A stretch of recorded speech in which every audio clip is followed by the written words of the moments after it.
Hey, what's up, guys? Robert here.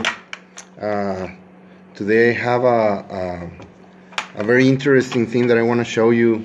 It's like a rarity, or I don't know how you say it, but it's something that I found and I think it's peculiar, which is this great Iron Maiden. Let's see if you notice something strange. You notice something strange? Yeah, the title track. Asesinos, Iron Maiden Killer. It's original, by the way. Let me just tell you what's up.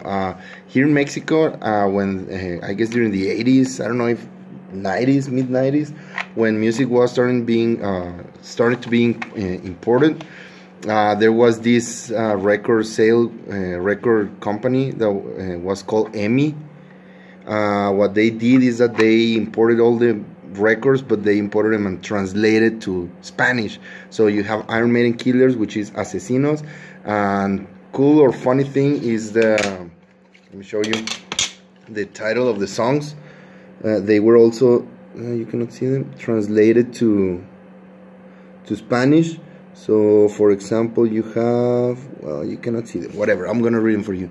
Like you have Las Idus de Marzo, Niño Colérico, which is Rothschild, Asesinatos en la Calle Morgue, Otra Vida, Gengis Khan, Exilio Inocente, Asesinos, Hijo Pródigo, Prodigal Son, Purgatorio, and Sin Destino, which is Drifter, which is something like a vagabond, whatever. So this is the thing. I don't know if you can like well, no, you can't, but anyway, so it's a very weird thing. This is a cassette. Well, the cassette it's all worn off, but you can see it in there. This was how I used to have, there you go, to have all the stuff. So here it is, Iron Maiden Killers, which is a great record, one of my favorites, by the way. Second Iron Maiden record, 1981, if I'm not mistaken, 82 or something like that.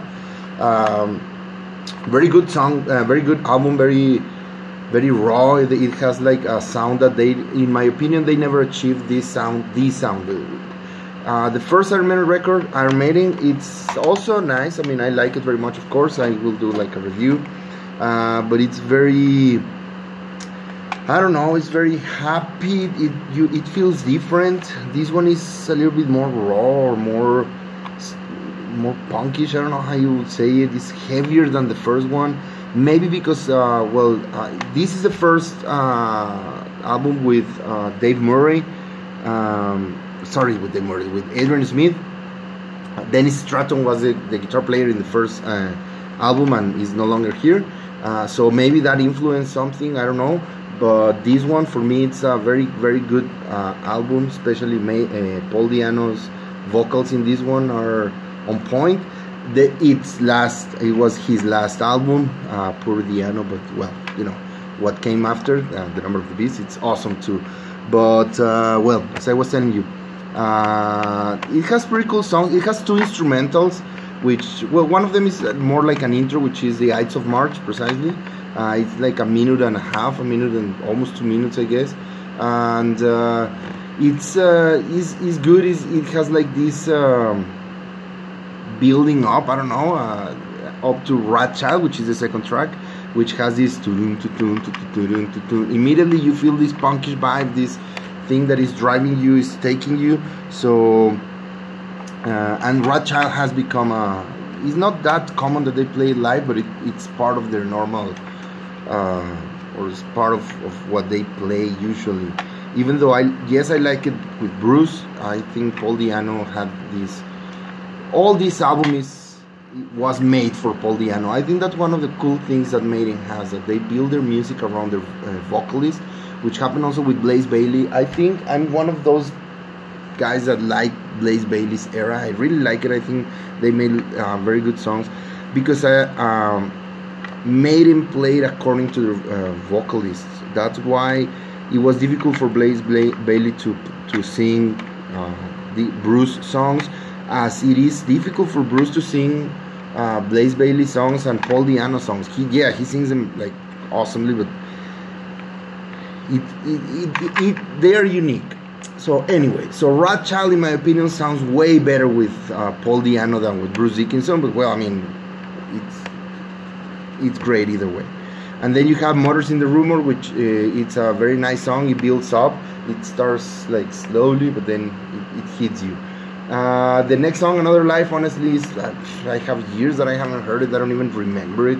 But then it comes Genghis Khan, which is another instrumental, which is, this one is awesome. I like it so much. It's it's right there with Transylvania 666.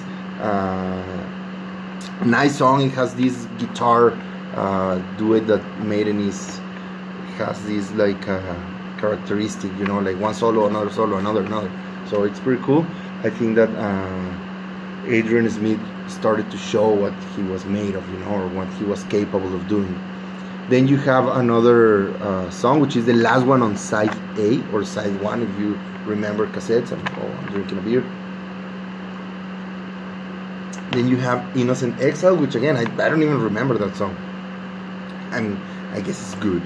Then you have on the opening of the side 2 or side B, Killers, which is the title track, which is a great song. And Paul Di'Anno shows his vocal power in this one, especially in the beginning with those like screams, like tun tun tun tun tun tun tun tun. Yeah.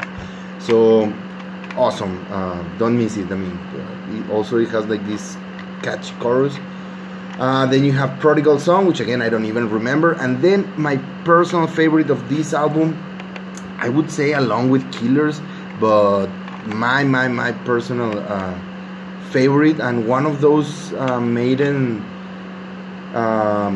underrated songs. I don't know, not many people know it, or not, just like true big fans know this song, which is Purgatory. It has like this great opening, and this great, the song takes you, it has these great feels. I remember that once I learned it in bass because I used to play with these guys, and we played this song, and it has these great feels in bass, and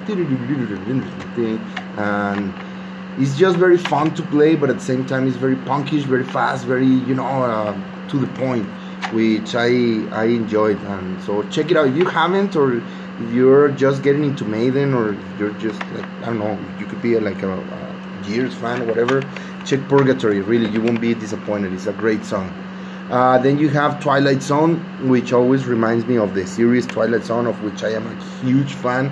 I'll talk to you about it one day because I really enjoy this sci-fi series. But anyway, so Twilight Zone and Drifter closes the side 2 or B side. Again, I don't even remember Drifter. I mean, I guess if I hear it, I will remember it. But I don't know. It's just one of those songs that you just forget. But overall, this is a great album. It has great songs. Last one with Paul Di'Anno, what came after also was like massive with Bruce Dickinson. And this this Adrian Smith coming back to come to guitars. I guess that Maiden was still like in this stage where they were like just trying to adapt, trying to blend in the lineup, at least, because the next album will be the last one of their drum player Cliff Burr, which then will lead into, I forgot the name of Nico. So I guess that Maiden was like, setting things in place. So check it out, great album. I wish I could hear Paul Di'Anno, which later on drugs and stuff. He made some solo tours, but I never got to see him. I heard that lately he's been doing all right, with all his rehab things that he's been on and off through the years. He got like this serious alcohol problem, I guess, and then he had knee surgery, because I saw some videos where he was playing like on a wheelchair, and then he had a cane. So I hope he gets well, and I hope he could continue playing. Continue singing, because he was actually pretty cool. I saw some videos, talking about former Maiden vocalist, Blaze Bayley is doing great. He's singing, he's doing his solo tours. He has this awesome band with this guitar player who I discovered in YouTube. His name is Thomas something. I can't pronounce his name. I guess he's from Sweden. Thomas is something like that. And he has this band, or he has this project, which is called Nylon Maiden, because he makes like awesome acoustic versions of Maiden songs. and he started to become famous because he started to make like these covers. And then Blaze Bayley sang he sang The Klansman. They made an awesome version of it, and then Blaze Bayley invited him to play with him on his band. So check it out, Thomas. So whatever. If you type Nylon Maiden on YouTube, you will find So I was telling you. So I hope Paul Diano sorry, pulls out something like that, like a cool solo tour, because he has pretty cool tunes and he has like this raspy voice. So I hope he's okay. I hope that he's doing well. So that's all. Iron Maiden, Asesinos, La Doncella de Hierro. Check it out. See you guys.